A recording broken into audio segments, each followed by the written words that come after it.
Welcome to the Thurston County Board of County Commissioners elected officials meeting. Uh, it's Wednesday, February 17th, 2021, noon hour. My name is Ty Menser, Chair of the Board. Commissioner and Vice Chair Gary Edwards. Zooming in will be present momentarily Commissioner Carolina Mejia, County Manager Ramiro Chavez, Assistant County Manager Robin Campbell, and a host of elected officials, including our assessor, auditor, treasurer, presiding judge of the Superior Court, clerk, and sheriff. So I'm going to turn this over at the beginning after saying a happy belated birthday to Steve and Drew, who I understand, I think is yesterday, Steve?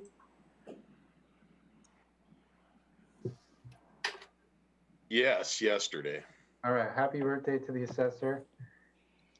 Ramiro wanted to make a preliminary comment for kind of framing some of today's topic, besides our typical open forum, but I'm going to turn it over to him.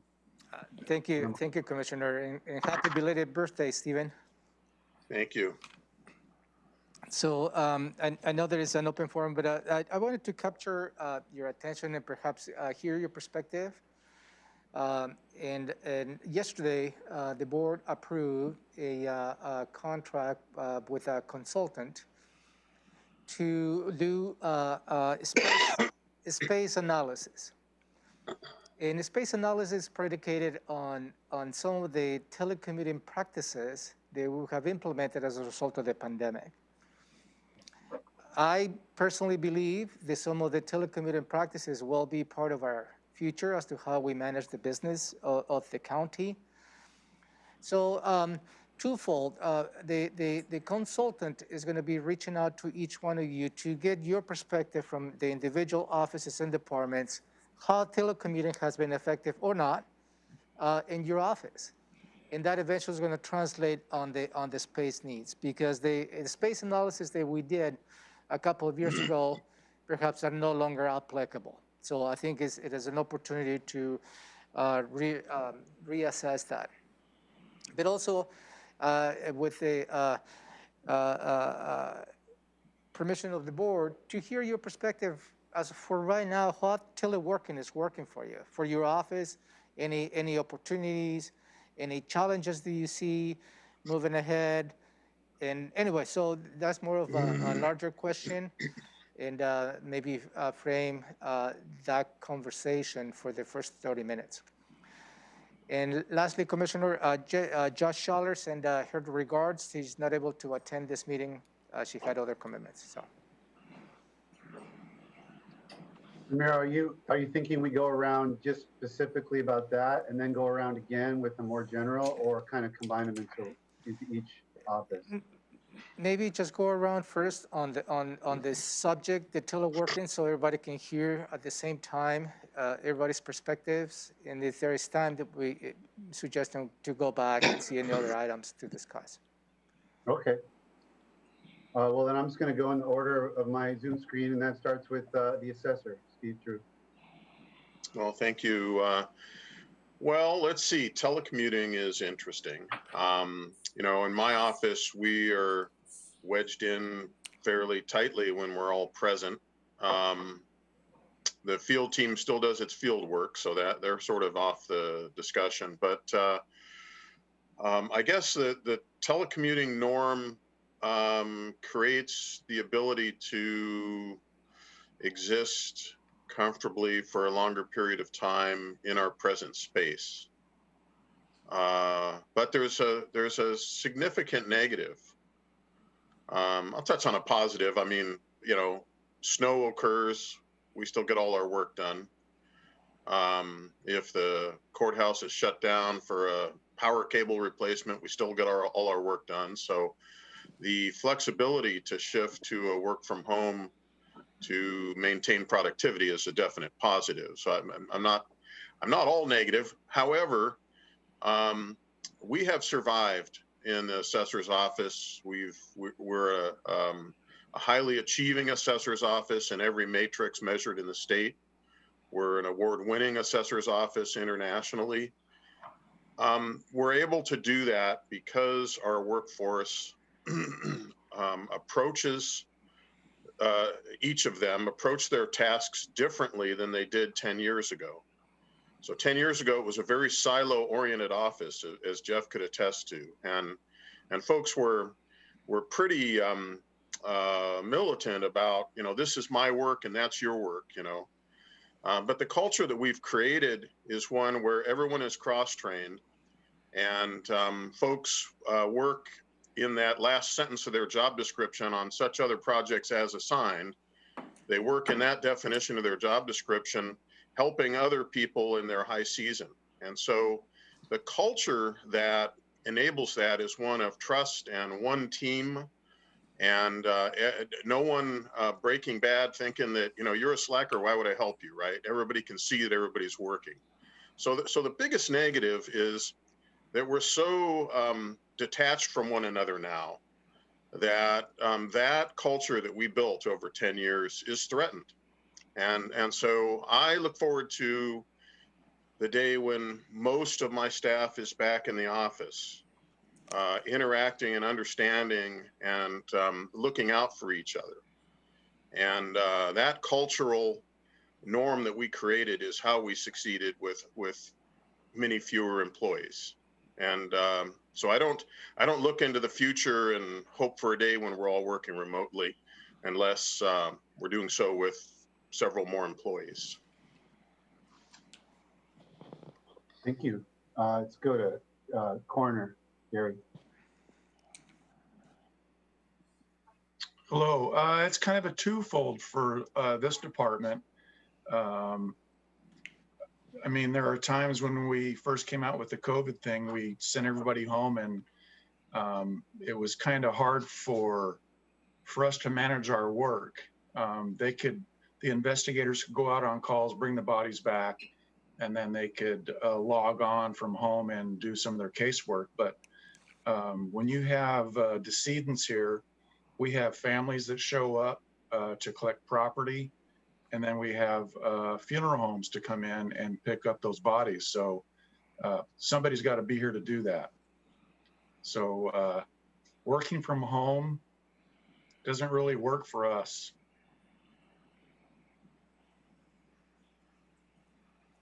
Okay. Very good. Treasurer. Yeah, thank you. And I think this is a really good topic, and especially since, we just went through this last Friday.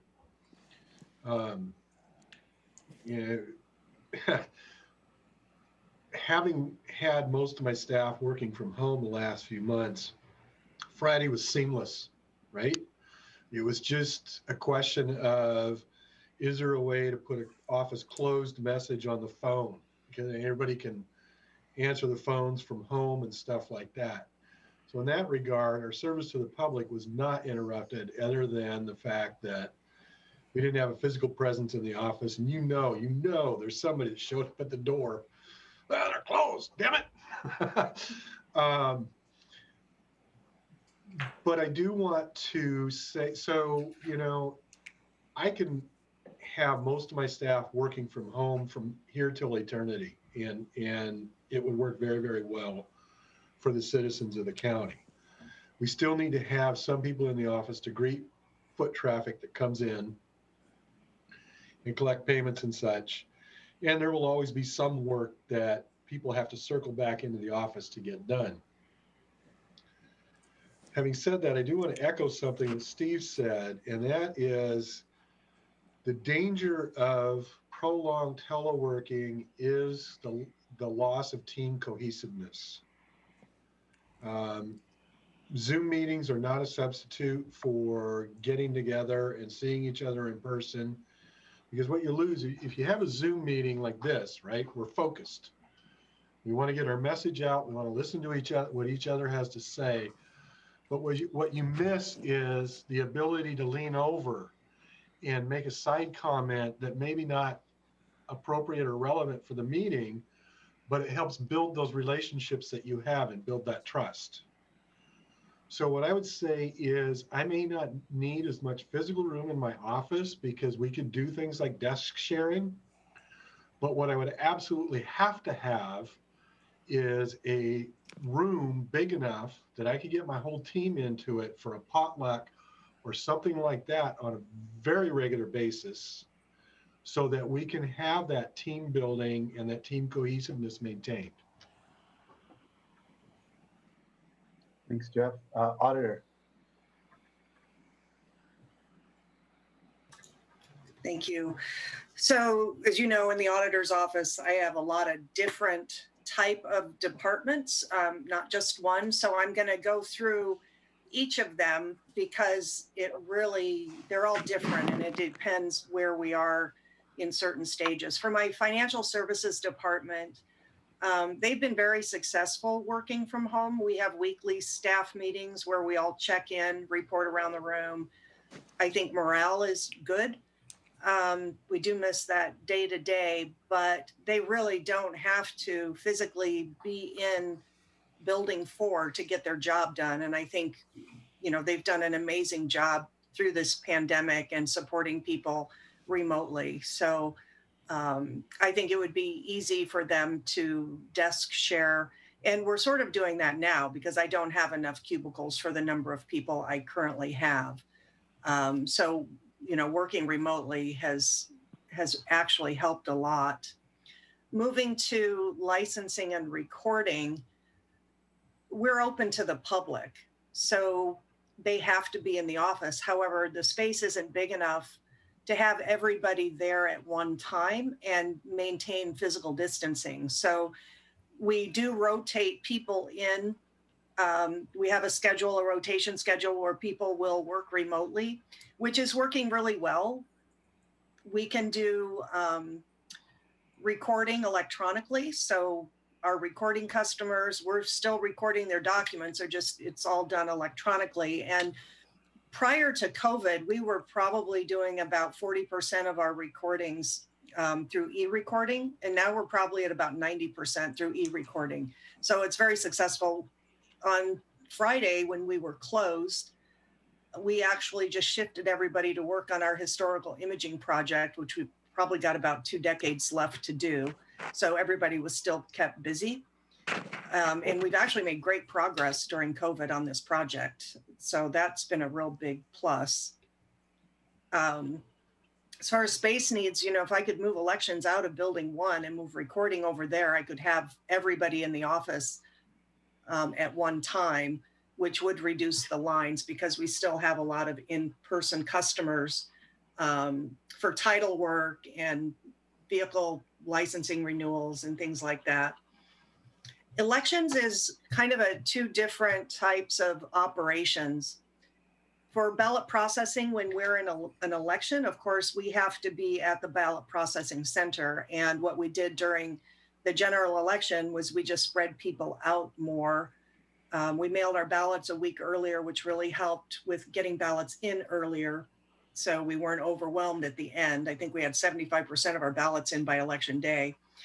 So we put up a lot of plexiglass. So during an election, people really do have to be present there. And if we could expand that space, which I know we've been talking about, that would help tremendously because we could duplicate some of our automation equipment, which would work great. Now, when we're not in election mode, it's very easy for people to do voter maintenance from home. So off election, I can have staff teleworking easily, but when we're in a general election or even a primary election, we do really need the physical space because we're required to open as a voting center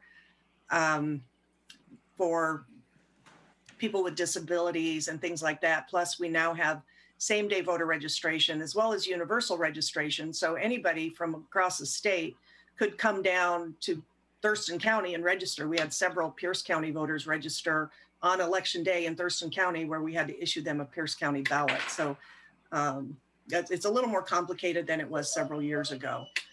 As far as administration, package delivery, keeping our sales tax revenue going strong in the county. Sorry about my dog. Administration, we've really done well teleworking. We have regular meetings all the time. I think the morale in my office is great.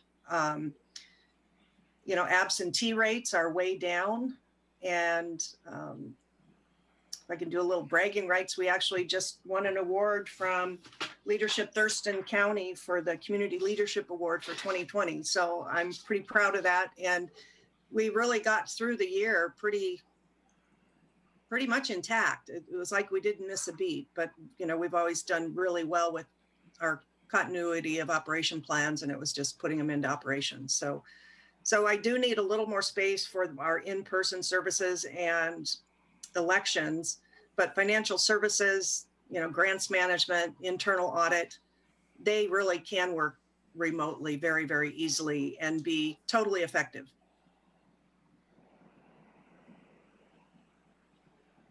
Thank you, Mary. Go ahead, Robin. You had something? I was just going to ask Mary, don't you have staff working out of state? Yes, I do. The internal auditor is actually in Boise, Idaho, and does a fantastic job.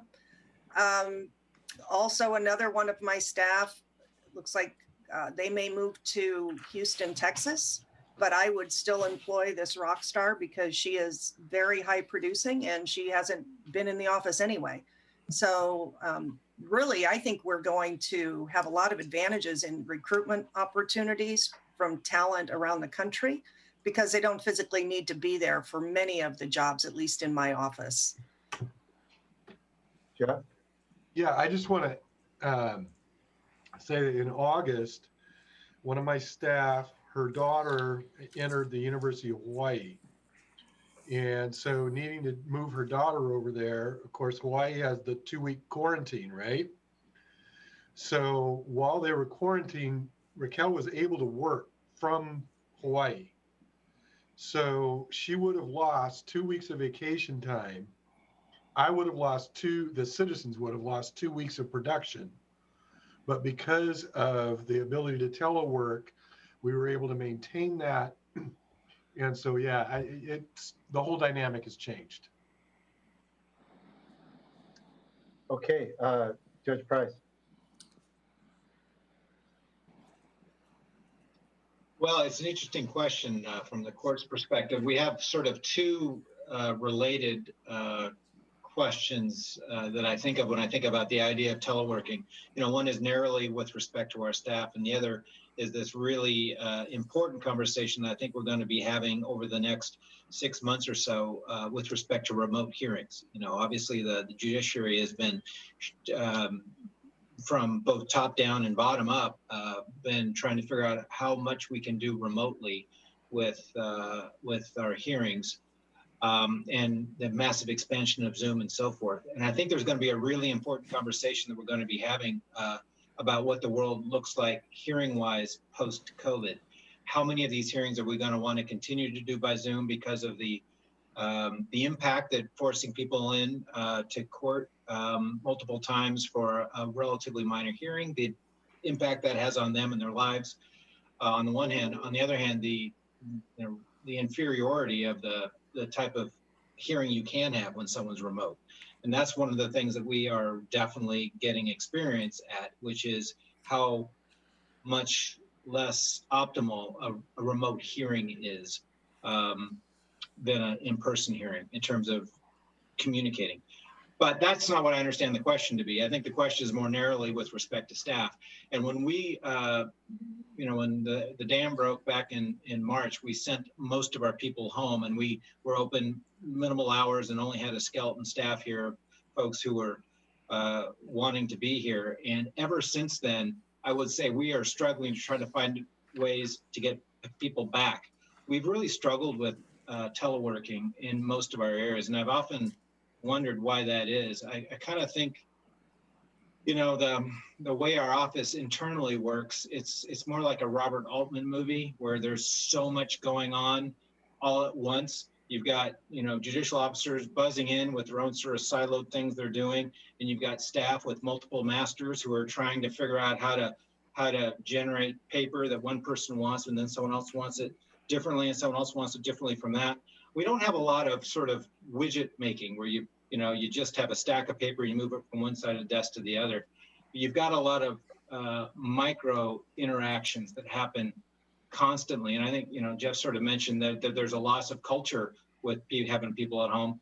And for us, it's not just the culture, it's like the efficiency. I mean, it's just we are way less efficient with having people at home. And again, I think it's because the importance of what people are doing. You might only need a 15-second interaction with them to sort of course correct on somebody doing something, and generate a piece of paper for somebody else who needs that piece of paper for a hearing that starts in 10 minutes.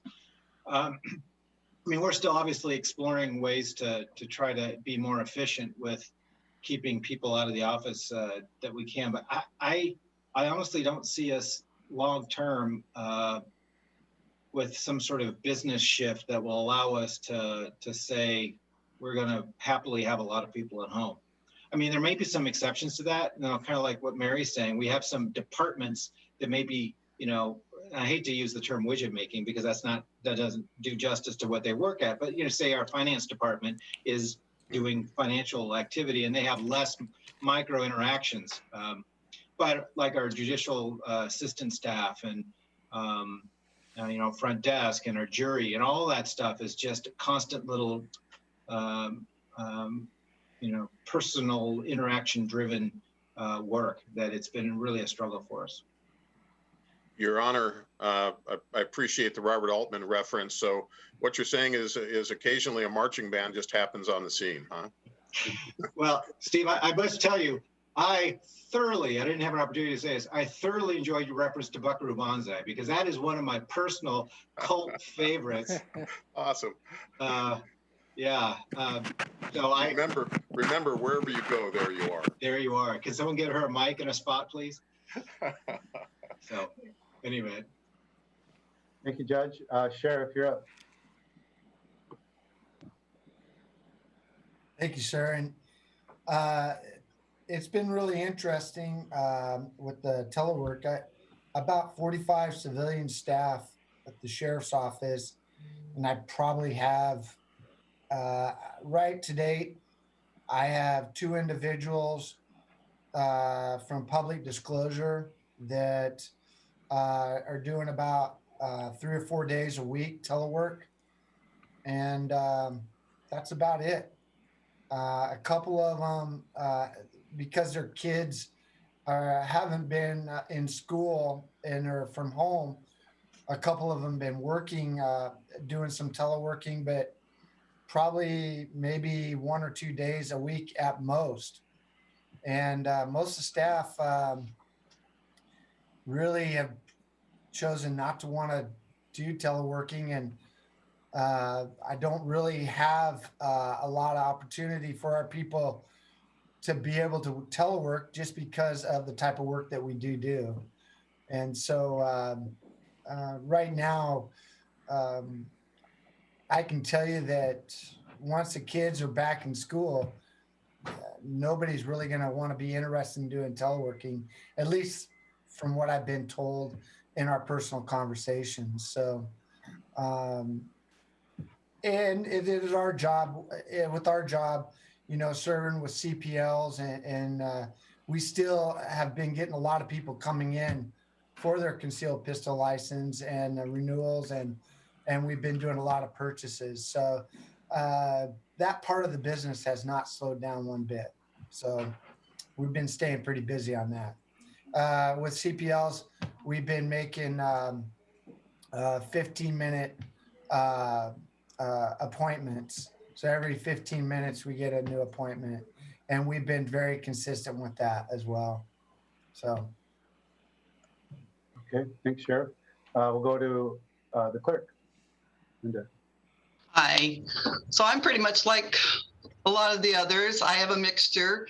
My family court office has been open since we were able to open, with the exception of 2 staff. The courthouse facilitators do work at home.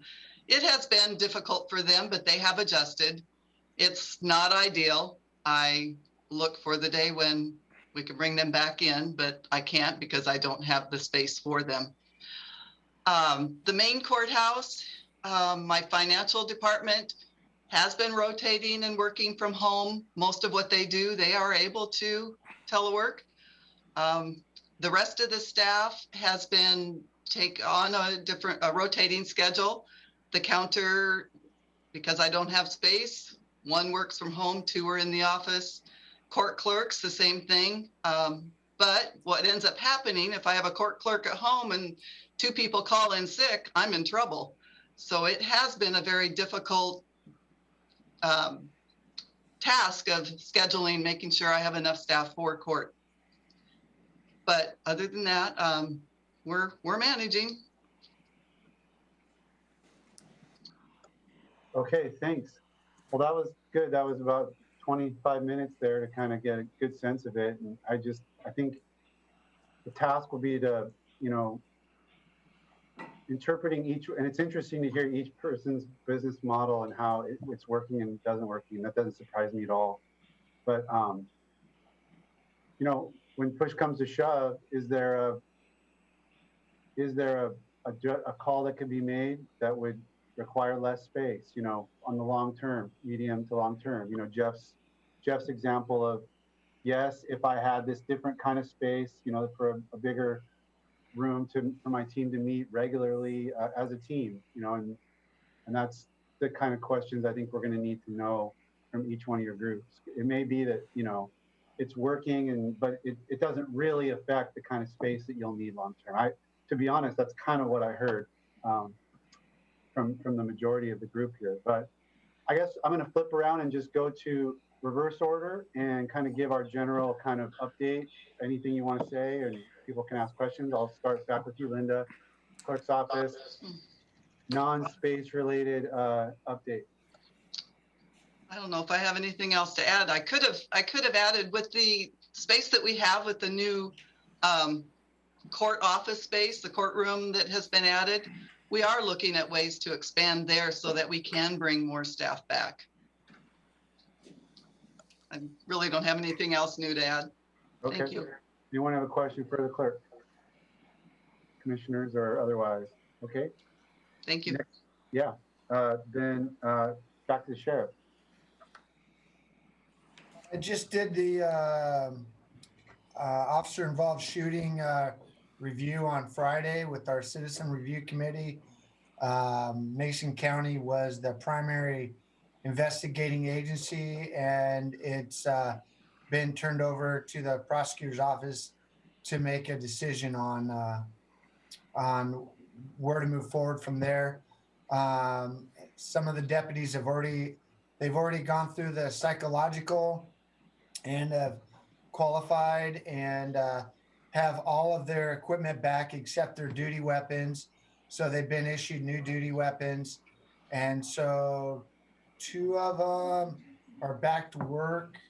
And I think the other 3 will be back to work on Saturday.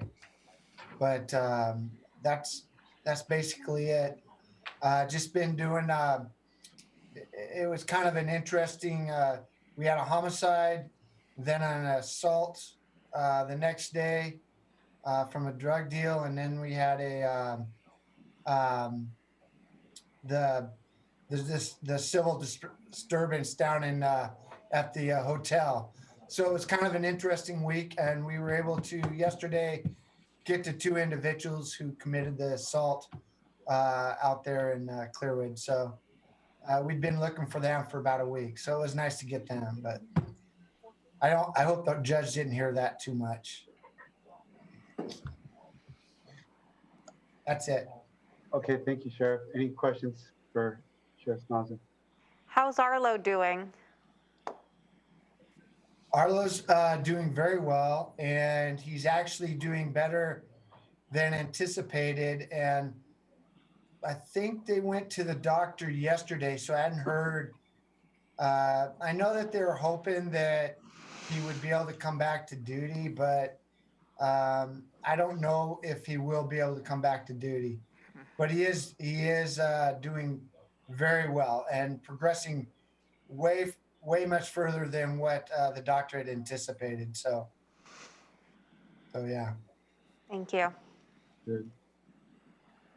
Sheriff, if a dog could interpolate, you probably could give him one hell of a pep talk. Well, I'll tell you what, that dog is amazing, and what he had gone through, and it's very heartbreaking to see what he went through during that time. And you really appreciate the use of a canine and the love of a canine, and knowing that we've gotten so many packages for that dog.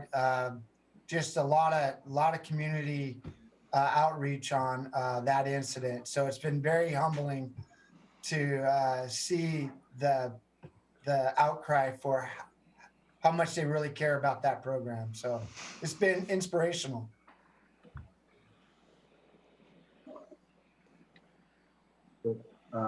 Back to Judge Price.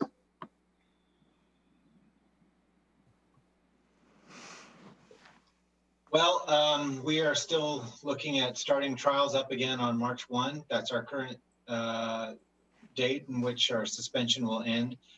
We talked with Dr. Abdulmalik just last week, and have strongly hoped that she would tell us if news looks like it's going to change between now and then, but the indicators at this point look good enough for us to move forward with jury trials, which is a big deal for us. With the new space, we'll have an opportunity for 2 trials going. We've talked about that before, I think, in this group, but looking forward to getting that going. There's a lot of things that need to move, and by just having some trials and the threat of trials, we're hopeful things will move. And the good news, I think, and Robin and Romero, I think you just heard this news, just like I heard it a couple hours ago. We received a grant for a relatively large portion, $90,000, I think, Robin, is that what it was? Yeah, from AOC for CARES Act money for offsite space lease assistance. So we're really excited about that. And certainly Pam Hartman-Beyer is working overtime to try to dig up funding sources for that. And we're on the speed dial with the AOC for more money that might become available. So we're definitely pursuing that. I did testify at the House of Representatives yesterday, remotely, of course, on the new 9th judge legislation for our county. It moved out of the Civil Rights and Judiciary Committee with the due pass signed by everybody, which is fantastic. And it was at the Appropriations Committee yesterday. And we're hopeful. I don't think there's any opposition to me. The issue would be just if it drops because they get, worried about other things, but we're hopeful, and AOC and the lobbyists seem hopeful too. So back to space conversation, I suppose we get another judge in here in November, that would be some jigsawing to figure out where we're going to put him or her. But so that's I think that's about it. Questions for Judge Price? Yeah. Yeah, Judge, thank you. I think you guys have done an exemplary job. Just last week, I heard Dan Satterberg talking about the issue in Pierce County, how far backlogged they are because of the situation. Can you kind of touch on that for our county? Well, it's interesting when you talk about backlog because, and certainly the sheriff knows this, our jail numbers have not exploded, but that's largely, I think, armchairing. The reason for that would be that the prosecutor's not making a lot of charging decisions on referrals yet, and those will come. And there's been a real deliberate process of keeping the folks in jail who need to be there and trying to get other folks out for a variety of reasons.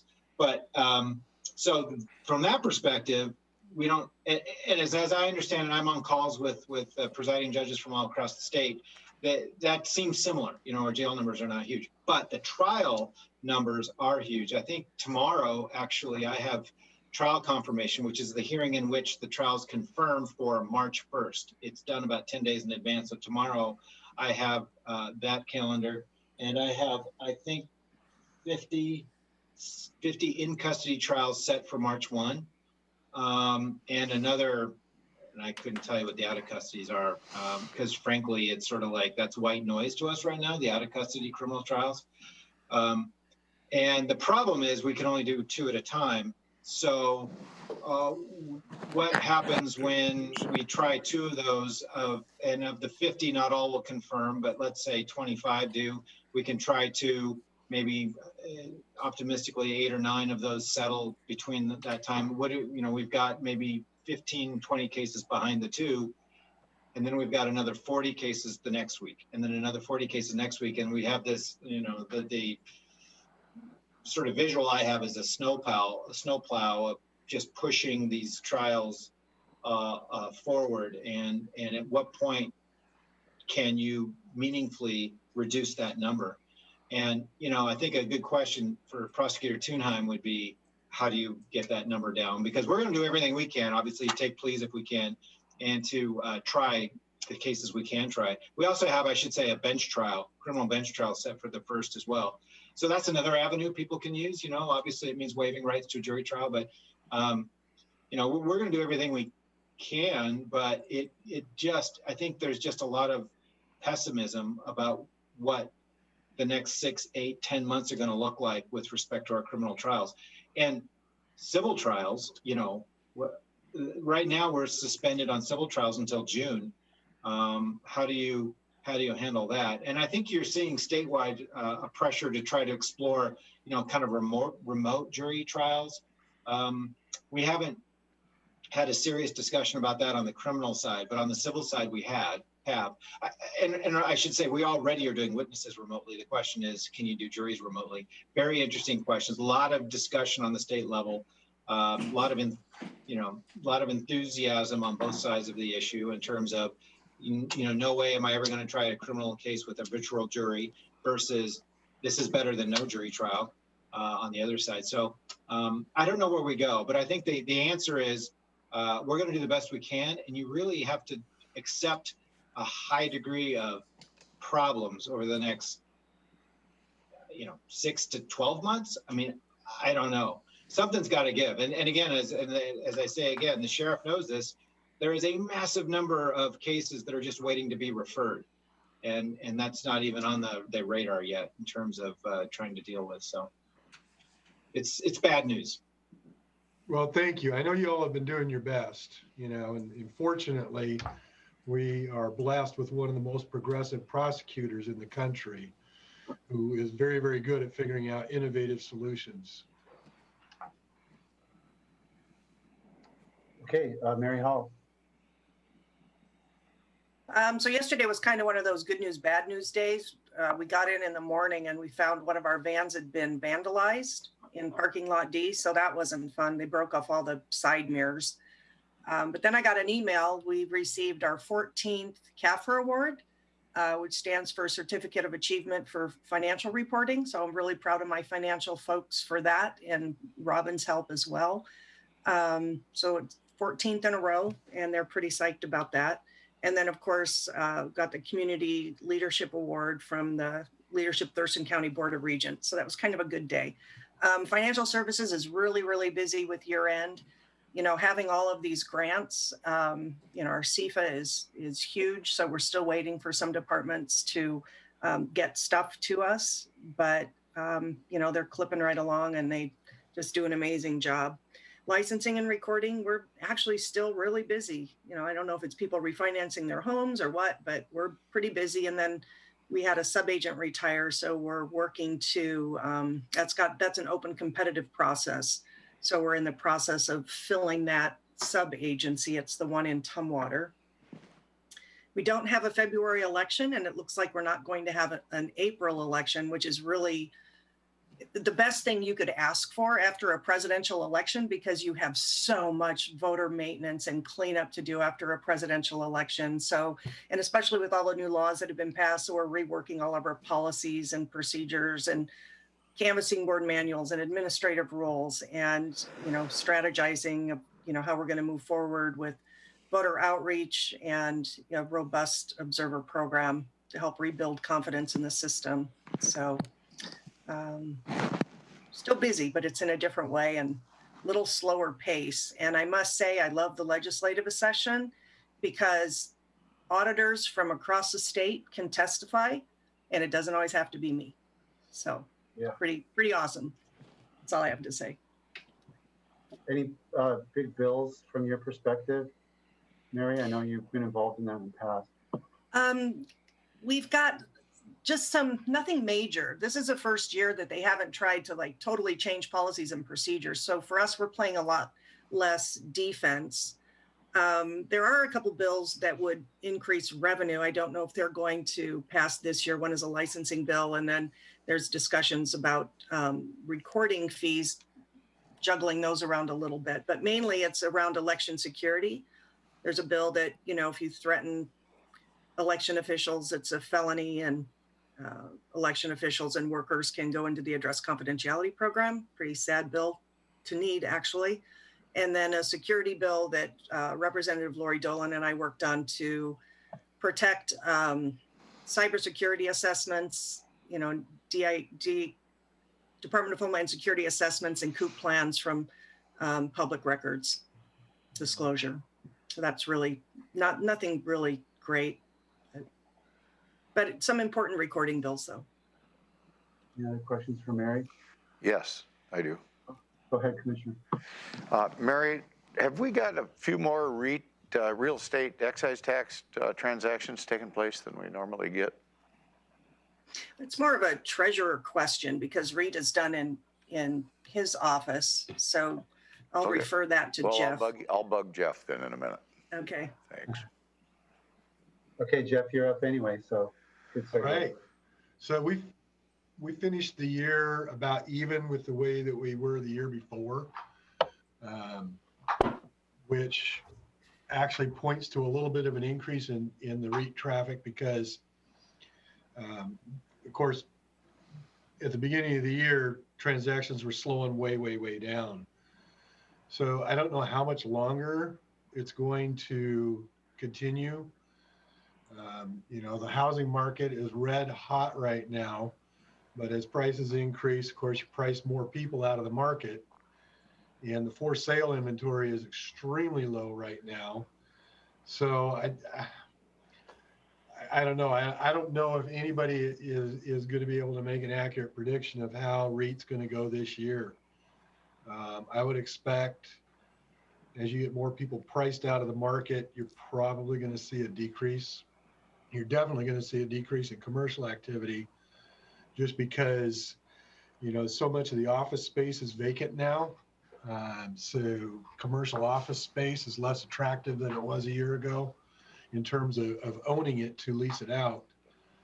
Commercial warehouse space is red hot. Commercial industrial space is red hot. So I'll probably in the next couple of months have a better idea to be able to predict what REIT activity is going to do.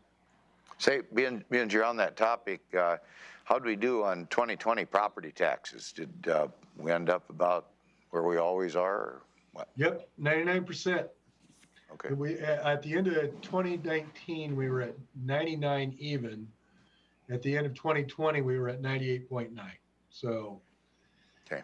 So, and speaking of that, I hope you all got my Valentine this last weekend. Want to let you know I was thinking Ouch. about you. Thank you, sir. May I have another one? Yeah. But of concern for the tax collection rate, there's a bill working its way through the legislature right now. We're hoping it's just going to die, but it would remove the penalties from late payments.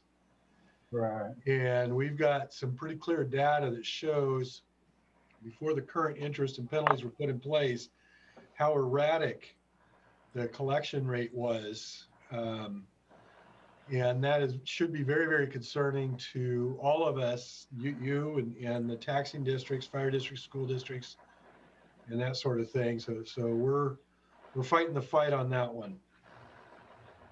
I'm on the WASAC Legislative Steering Committee, and they presented that bill and are strongly opposed to it.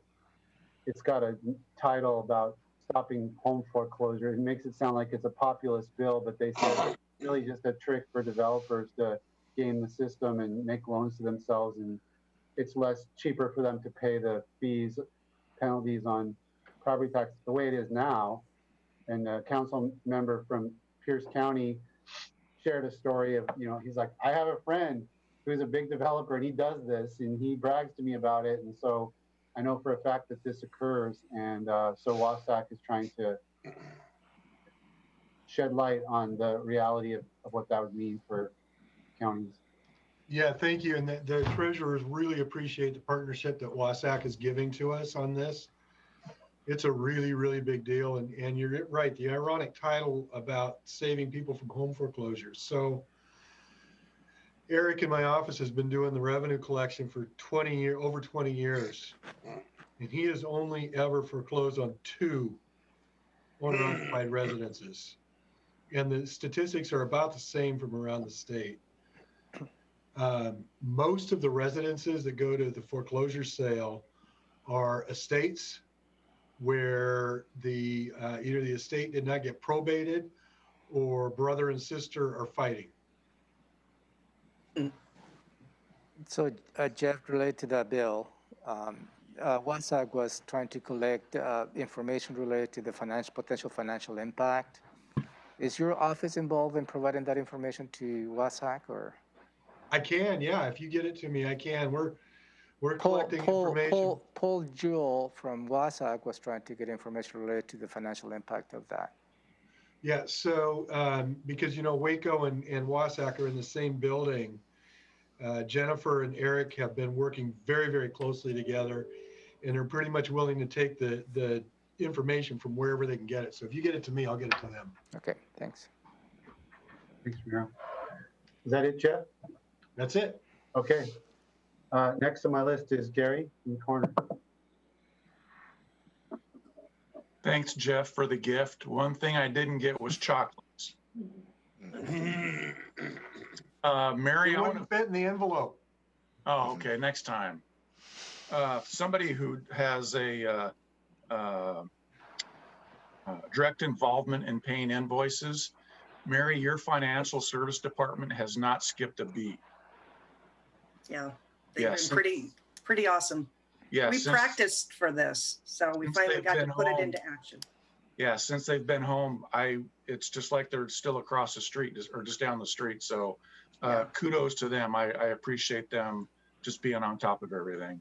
Yeah, and productivity is really through the roof too in every department. So that's kind of a bonus. Yeah, they've done really good. Thank you. I'll share that. Nothing, we're staying busy here. We had a busy weekend, and then just the past week was really busy. Suicides have dramatically decreased. We had 2 for January, and right now we're sitting on 3 for February. So this time last year, we were pretty close to 14 going through February. Wow. But other than that, it's business as usual, and no one's been sent home for any COVID-related illnesses. So we're still going strong. Great. Questions for the corner? Okay, Assessor. Before I start, I should say that I'm going to have to jump off pretty abruptly after I speak. I have a meeting to work a bill with Representative Orcutt. Let's see. First, a year ago today, I was spent a good part of the day on a panga in Magdalena Bay with whales and family. So that was a trip for my birthday last year that immediately preceded the onset of COVID. I felt throughout most of the year very lucky to have that trip to refer back to, but now I can only lament a loss of an entire year of travel. So, but as for my office, we're involved right now in completing some hirings of appraiser trainees. We had a few openings due to internal promotions, a retirement, and loss of an employee to Pierce County. And we could not attract skilled certified appraisers. So we have attracted, folks that we feel very confident of as trainees.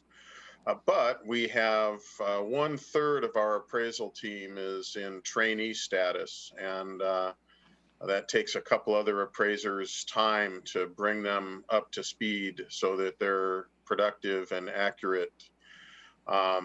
So we're facing that challenge currently. I am the legislative chair for assessors. Unlike Mary, the Auditors Association has lended itself to herding, and they're staying on message, and I've observed that. Assessors are not wired that way, sadly.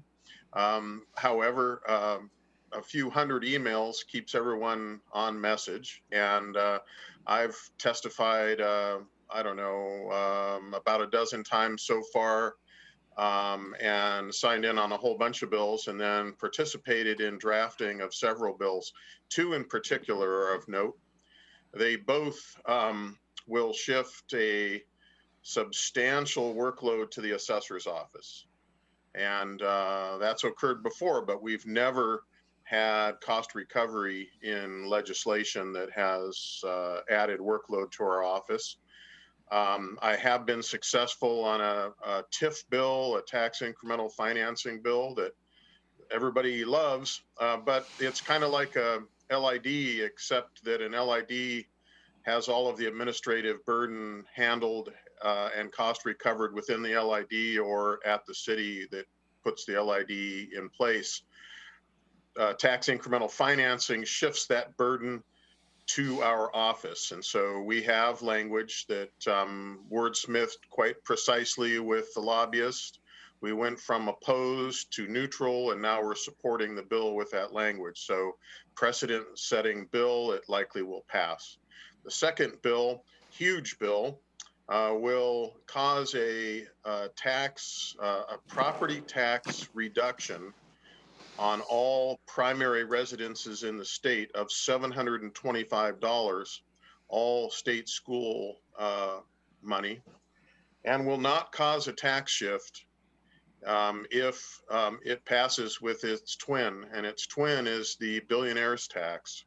If these two bills pass, every primary residence in the state will get a substantial tax reduction, and it will be paid for by the 17 wealthiest people in our state, causing the overall property tax to be significantly less regressive.